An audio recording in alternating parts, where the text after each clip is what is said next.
Bonjour à toutes et à tous et bienvenue à Yamoussoukro, bienvenue surtout à l'hôtel parlementaire de cette ville qui accueille les équipes de la poule C de la Coupe d'Afrique des Nations, 34e édition. Et là, nous sommes en compagnie de l'un des acteurs majeurs de cette poule C, c'est le sélectionneur de l'équipe de Gambie, prochain adversaire du Cameroun, c'est Tom Saintfiet, vous le connaissez tous. Du côté du Cameroun, coach Tom Saintfiet. Bonjour et merci de nous accorder cette interview exclusive. Vous êtes bienvenu, merci. Alors coach, on ne va pas perdre du temps, on va aller directement droit au but. Après 2 matchs, votre équipe compte 0 points malheureusement, c'est tout le contraire de la dernière CAN au Cameroun où vous aviez 4 points après 2 rencontres. Qu'est-ce qui explique cette méforme des Scorpions de la Gambie cette année? Il y a beaucoup de raisons pour ça. Naturellement, ce n'est pas un grand surpris pour moi. Ouais. Naturellement, on a toujours espéré de prendre des points contre des grands adversaires, mais on a notre problème que notre équipe n'a pas développé plus vite les dernières 2 années. Notre dernière CAN, c'est fantastique, c'est un miracle comme débutant, être quart finale, 6e. Après, on a beaucoup de problèmes. On n'a pas joué de matchs amicaux en 2023. On n'a pas beaucoup de jeunes joueurs. On a beaucoup de joueurs qui sont blessés. Et aussi dans le campement, on a commencé une semaine après qu'on veut commencer. On a beaucoup de problèmes, mais ce ne sont pas des excuses. Je pense qu'on est dans le groupe de la mort avec Sénégal qui est le champion d'Afrique, une équipe très forte, 20e au FIFA Ranking, mais avec Cameroun, une des grandes équipes de l'histoire du football aussi, toujours 46 au FIFA Ranking, et avec Guinée qui est une très bonne équipe avec des joueurs de haut niveau, 80 au FIFA Ranking, et nous sommes le plus petit, on est 126, le plus petit du CAF pour le moment, pas seulement du groupe, du CAF. Et j'ai seulement 3 joueurs qui jouent dans une ligue européenne D1 dans le premier 8 ligues en Europe, c'est Portugal, l'Espagne, l'Italie, Angleterre, l'Allemagne, la Belgique, France et Pays-Bas. On a seulement 3 joueurs qui jouent dans la ligue et quand on vu Sénégal, Guinée ou Cameroun, presque toute l'équipe joue dans le haut niveau. Pour moi, je suis pas content avec le résultat qu'on a perdu 3-0 contre Sénégal avec une carte rouge au premier mi-temps. On a perdu 1-0, c'est plus frustré pour moi le 1-0 contre Guinée. Mais c'est la réalité et c'est peut-être aussi le résultat plus normal. Mais on a toujours un match. On va faire tout pour un bon résultat. Et Inch'Allah, on dit, on peut rester longtemps comme Comore fait, comme Portugal a fait dans l'histoire du football et aussi comme Tunisie a fait, qualifier avec 3, c'est toujours possible, mais ça va être très difficile pour nous. Alors, coach, restons sur la prestation de votre équipe jusqu'ici. Il y a que lors de la dernière CAN, l'effectif aujourd'hui est sensiblement le même, les choses n'ont pas forcément changé. Mais on se souvient qu'au Cameroun, vous aviez un plan de jeu que vous maîtrisiez vraiment par cœur. Vous faisiez bien bloc bas, vos défenseurs étaient bien compacts et vous réussissiez quand même à contenir les attaques adverses et à procéder par contre pour essayer de surprendre les adversaires. Est-ce que entre la dernière CAN et cette CAN aujourd'hui au Cameroun, c'est vous dans votre travail avec vos joueurs qui n'avez pas progressé ou alors c'est les adversaires qui vous ont mieux étudié et vous ont rendu un peu moins surprenant? Oui, il y a les deux choses sont la réalité. On a après les CAN, quand on a perdu contre Cameroun, beaucoup de peuples ont dit on a perdu 2-0 contre Cameroun. Quand on a joué plus offensif, on a gagné contre Cameroun. C'est pas la vérité, mais c'est dans la tête du Gambien. Gambie dit ils sont les Brésiliens d'Afrique. C'est les têtes dans la tête des personnes. Notre président d'État a dit tu dois gagner la coupe. Le peuple veut qu'on est champion du monde aux Coupes Afrique. C'est la réalité au Gambie. Il y a beaucoup de demandes des peuples et aussi dans le jeu de football. Après notre dernière CAN, la fédération, le public, mon staff, les joueurs, ils veulent jouer plus offensif.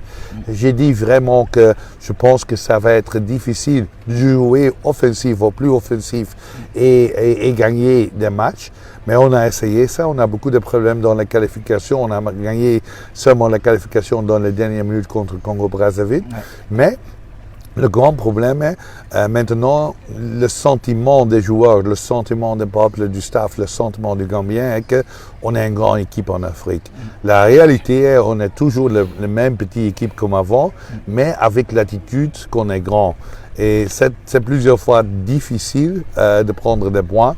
On joue peut-être plus offensif, plus belle comme avant, mais on a créé seulement 2 tirs au but dans les premiers 2 matchs. C'est pas vraiment effectif, mais on a beaucoup de qualités offensives. On va jouer comme on a joué les dernières semaines. Et naturellement, je vais demander à mes joueurs d'être plus efficaces avant le but et de créer beaucoup d'occasions contre le Cameroun. Mais c'est chaque semaine, on demande ça, chaque match, on demande ça. On n'a pas changé on a changé dans la mentalité qu'on pense on est très bien. Ouais. Tu connais l'Afrique. Quand tu gagnes un match, tout le monde pense que tu peux gagner chaque match. Quand tu gagnes contre Tunisie, contre Maroc, tout le monde... En Gambie, il dit, tu as gagné 1-0 contre Tunisie avec défendre. Quand tu attaques, tu gagnes 3-0 contre Tunisie. Ouais. C'est la mentalité en Gambie et c'est la réalité. Ok, j'accepte ça. Mais la vérité est qu'on n'est pas loisir comme équipe, on n'a pas développé positif comme équipe. Je suis honnête, c'est la réalité. Et les adversaires sont mieux et les adversaires connaissent nous. C'est plus difficile de faire ce prix, mais on est aussi dans le groupe de la mort. Avant le CAN au tirage, tout le monde a dit c'est un groupe très difficile. Nous ne sommes pas le seul. On a vu Tunisie à 1 point, Algérie à 2 points, Cameroun à 1 point, sont 0 points. C'est pas bon, mais nous ne sommes pas le seul dans cette situation. Alors, coach, pour continuer de parler de votre équipe, il y a un joueur adverse, notamment de votre dernier match contre la Guinée, il s'appelle Agibou Camara, qui s'est exprimé sur votre équipe et sur vous-même, qui a dit des choses très gentilles à votre endroit. Je propose qu'on l'écoute et qu'après vous nous disiez ce que vous en pensez. Est-ce que cette équipe de Gambie a plus résisté, plus que vous l'attendiez? Ben non, ils sont nuls. Ouais, parfaitement, je vais le dire ça. Et ils sont nuls. L'équipe gambienne, ils sont nuls. Ils étaient là, ils défendaient pendant 90 minutes. Donc leur entraîneur qui ferme sa bouche et puis, tu vois, qui continue à donner des leçons à ses joueurs. Alors, continue une réponse à cette... Non, aussi quand j'ai une interview directement à la match, il y a 10 joueurs qui insultaient moi comme entraîneur. Pour moi, j'ai jamais parlé négatif du Guinée. J'ai dit que dans la tête des Gambiens, Guinée est le match plus facile dans notre groupe, mais j'ai jamais dit que Guinée est un match facile. Dans les têtes des peuples, c'est le plus facile parce que Cameroun et Sénégal, ce sont des plus grands pays que nous. Et Guinée, on a gagné 2 fois 1-0 avant. Et naturellement, nous sommes le plus faible dans le groupe. C'est clair dans le FIFA ranking, c'est clair dans tout. Et quand un joueur ou plusieurs joueurs parlent comme ça, ce sont des mots des joueurs. J'ai vu maintenant une réaction du Fédération guinéenne qui dit que il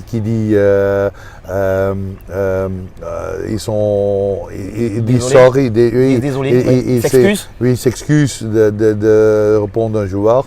Et je comprends que les joueurs réagissent dans une émotion.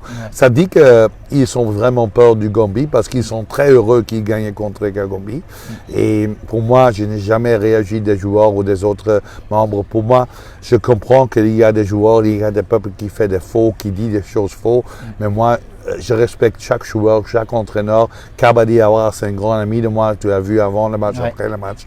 On a travaillé ensemble au Qatar. Il est mon ancien joueur. J'ai beaucoup de respect. Il fait un bon travail. La Guinée est une très bonne équipe.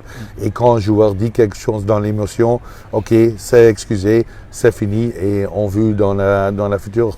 Alors coach, avançons un peu et parlons cette fois du Cameroun, votre prochain adversaire et dans cette phase de groupe de la Coupe d'Afrique des Nations, la 34e. Vous l'avez joué il y a de cela 2 ans au Cameroun, cette équipe-là. Vous l'affrontez encore mardi prochain. 2 questions directement. Est-ce que vous avez peur de ce Cameroun-là? Première question. Et deuxième question, est-ce que cette équipe, qu'est-ce que vous en pensez par rapport à ce que vous avez vu d'elle sur ces 2 premiers matchs? Je suis jamais peur. Okay. J'ai jamais peur. Pour moi, je respecte chaque équipe, mais quand on va jouer contre Brésil, Argentine, France ou Cameroun, peut-être c'est plus difficile de jouer contre Lesotho et Eswatini parce que les demandes sont plus hauts. Mais j'ai beaucoup de respect pour l'équipe du Camerounais. Pour moi, Cameroun, j'ai dit ça avant au CAN, je suis un grand amateur de football camerounais. Je suis né en 73 et le temps de Nkono et Roger Mila, après Oman Biyik et Makanaki, c'est l'histoire de mon football. Et Rigobert Song, Eto'o, j'ai travaillé avec Pius Ndiefi au Qatar, ensemble avec Abedi Awara et Jamal Belmadi. J'ai un grand sentiment pour le football camerounais, un grand respect pour le football camerounais. Cameroun est toujours une équipe qui est favori pour un tournoi. Et pour le moment, ça ne marche pas comme tous les Camerounais demandent, mais ils sont toujours favoris. Aussi dans notre match, ils sont une grande équipe, ils sont les favoris. Il y a beaucoup de qualités individuelles, il y a une bonne équipe. Dans chaque position, il y a des grands alternatifs, mais on n'a pas peur. On va préparer bien, on va essayer de gagner un bon résultat. C'est un match nul, c'est une victoire. On a besoin d'une victoire, on a peut-être besoin d'une victoire avec 2 ou 3-0 pour notre option minimale pour qualifier au deuxième tour, mais ça va être difficile. J'ai vu le premier match, pour moi le premier match peut-être Guinée est mieux que Cameroun. Seulement après le carte rouge pour Guinée, Cameroun n'est plus en match. Le deuxième match, Cameroun est plus agressif, plus direct, fait plus de pressing et fait un beau match contre Sénégal. Le résultat, c'est pas le résultat que les Camerounais veulent, mais c'est Sénégal, une des meilleures équipes du monde pour le moment. Donc, je pense que ça va être très difficile, mais j'ai confiance de mon équipe.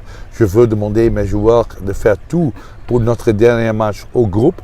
Et j'espère que ce n'est pas le dernier match dans les qualifications, mais on a seulement petit, je pense, on a 40% peut-être pour un bon résultat contre le Cameroun. On a 20% pour marquer suffisant but pour aller au deuxième tour et on a 10% chance pour aller au deuxième tour parce qu'on demande les autres résultats dans les autres groupes. Mais j'aime de jouer contre le Cameroun. Pour moi, c'est un honneur de jouer contre une grande équipe comme ça, contre des grands joueurs comme tous les Camerounais sont. Et les verts, rouges et jaunes, c'est toujours spécial. Et j'espère qu'on a un résultat mieux comme 2 années passées. Je vais motiver mes joueurs, on va créer une stratégie, toujours parce que il y a une question quelques jours passés d'un journaliste camerounais que je suis plus motivateur que tactique. Naturellement, quand aux médias est seulement la vidéo que je motive les joueurs, mais dans l'hôtel, il y a des analyses de vidéos, il y a des PowerPoint, on entraîne. On n'a pas utilisé les vidéos dans l'hôtel, mais au stade, c'est la motivation. Dans l'hôtel, c'est la tactique. Et on va être prêt, mais Cameroun est très fort, naturellement. Alors, vous parlez de vidéo et ça me tend une petite pêche que je vais saisir. À la dernière CAN au Cameroun, vous nous racontiez en conférence de presse comment est-ce que vous faisiez pour motiver souvent vos joueurs en leur présentant certaines vidéos avant le match contre le Cameroun. Vous avez dit aussi qu'il y avait une vidéo que vous avez présentée à vos joueurs ce jour-là. Cette fois, ce sera quoi l'élément essentiel pour la motivation de vos garçons pour essayer de grappiller des points contre le Cameroun? Je dois dire que pour le moment, le groupe est... il y a un sentiment un peu négatif parce qu'on a beaucoup de problèmes avant le tournoi. Tu connais toutes les histoires qui sont passées. Ils ne sont pas contents avec les résultats. Il y a des conflits intérieurs, c'est vrai. Mais chaque joueur, quand tu joues au CAN, quand tu joues contre le Cameroun, c'est votre responsabilité comme joueur de faire tout. Et on va créer une vidéo. Maintenant, on a créé des vidéos avant, mais pour le match contre le Cameroun, pas. Mais je vais demander, aussi quand l'occasion est minimale de qualifier, on va faire tout pour ce résultat. On n'a pas marqué un but au CAN. On a seulement 2 tirs cadrés au but. On doit changer ça. On doit changer ça. Et c'est Cameroun. Et ben, nous, après le CAN, c'est peut-être mercredi. J'espère que ça prend quelques jours après, on va aller au deuxième tour. Mais quand c'est mercredi, on doit vu et retour et dire on a fait tout pour un bon résultat, comme joueur, comme staff technique. Et c'est le seul que je demande. Mais comme je dis, je suis un motivateur, mais je ne suis plus un entraîneur qui aime les tactiques. On prépare, on fait des entraînements tactiquement, on a des analyses vidéo, on fait des PowerPoint avec tous les détails, les mètres, les distances, le plan technique en bonne position, quand on perd le ballon. On fait tout ça intérieur. mais la motivation doit être prête. Mais je demande aussi une motivation intérieure de mes joueurs. Quand on joue en CAN, on ne sait pas quand Gambie va retourner au CAN. On n'est pas qualifié en 2025, pas encore, pas qualifié en 2027. Ça peut être le dernier CAN pour quelques joueurs. Tu dois faire tout au CAN maintenant, mardi, pour un bon résultat. Et ça, c'est la plus grande motivation pour chaque joueur, je pense.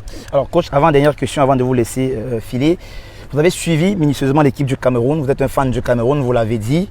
À votre avis, à votre niveau, vous pensez que le problème du Cameroun dans cette CAN, c'est quoi exactement? C'est technique, c'est tactique, c'est mental. C'est quoi le problème du Cameroun? Je n'aime pas de parler des autres équipes parce que c'est sans respect pour l'entraîneur d'autres équipes. Okay. J'ai beaucoup de respect pour Hubert Song, j'ai beaucoup de respect pour Samuel Eto'o, le président, et j'ai beaucoup de respect pour tous les joueurs. Mais c'est clair que le Cameroun est toujours un pays pour gagner les titres. C'est l'histoire du football du Camerounais. Il y a les choix, tous les joueurs qui jouent en Europe, mais aussi les joueurs dans les ligues locaux. C'est une équipe forte dans les ligues locaux. Je ne peux pas juger quel est le problème, mais le Cameroun pour le moins a 1 point. Quand ils gagnent contre nous, ils ont 4 points. Tout est possible. Tu peux être toujours champion d'Afrique comme Cameroun. Il y a plusieurs fois des équipes qui commencent mauvais dans le tournoi qui peuvent gagner le titre. On a vu ça avec Argentin contre Saudi Arabie. So, pour moi, parler négatif du Cameroun, c'est pas possible. C'est sans respect pour tous les peuples involvés. Et c'est pas aussi mon métier. Mon métier, c'est Gambie. Et je dois faire tout pour la Gambie. Et je ne peux pas juger les résultats et qu'est-ce qui manque au Cameroun. On va discuter avec notre équipe dans notre stratégie et dans notre planning quels sont peut-être quelques points faibles dans cette équipe actuelle du Cameroun.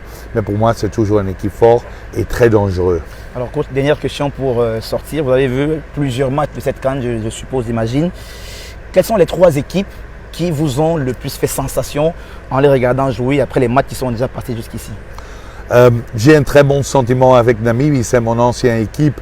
Et Colin Benjamin, l'entraîneur de Namibie, c'est mon ancien capitaine. On est chaque jour en contact. Je suis très content avec son victoire contre la Tunisie et peut-être, j'espère, pour la première fois, Namibie peut aller au 2e tour.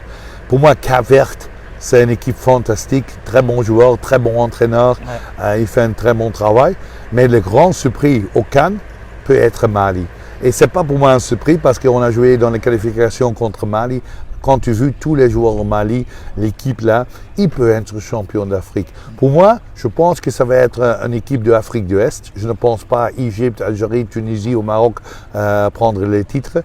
Mais pour moi, les grands favoris sont Côte d'Ivoire qui joue à domicile. Nigeria a beaucoup de potentiel. Naturellement, Ghana et Cameroun sont toujours là et Sénégal. Mais Mali peuvent être le grand surpris dans ce tournoi pour moi. Merci, coach Tom Saint-Fiet, et bonne chance à vous et à votre équipe. Merci, merci. Merci à vous.